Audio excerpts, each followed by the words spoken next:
Dumipensa naman ang kampo ni Senador Laila De Lima sa alegasyon ng Solicitor General na pineke-umuno nila ang verification page sa kanilang isinumiteng petisyon sa Korte Suprema.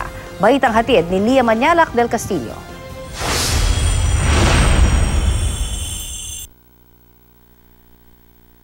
Pineke ni Senadora Laila De Lima ang jurat o verification page na isinumite sa Korte Suprema ayon kay Solicitor General Jose Calida. Imposible raw ang nakasaad dito na pinanumpaan ng mga petisyon sa harap ng notaryong si Attorney Maria Cecil Tres Valles Cabalo noong February 24, araw kung kailan ikinulong si De Lima. Kaya binasa ng abogado ng Senadora ang affidavit ni Attorney Cabalo.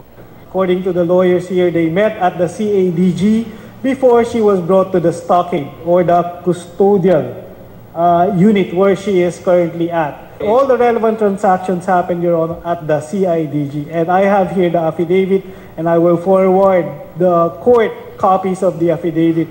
Bilang tugon, binasa naman ng Solicitor General ang affidavit ng mga pulis na nagbantay kay De Lima mula nang dalhin sa Camp Crame.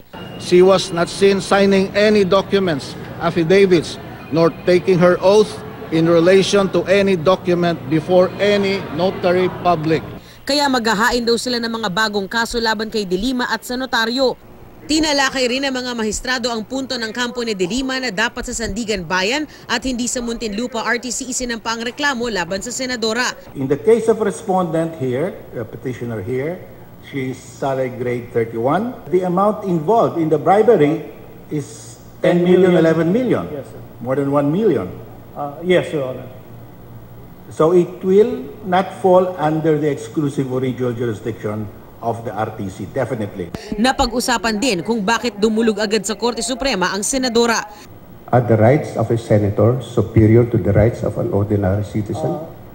You immediately came to this court because you feel that this court can decide the issue authoritatively and with finality. That would seem to be the best argument to strike down the rule on hierarchy of courts. Sa March 28, haharap naman sa mga mahistrado ang Solgen.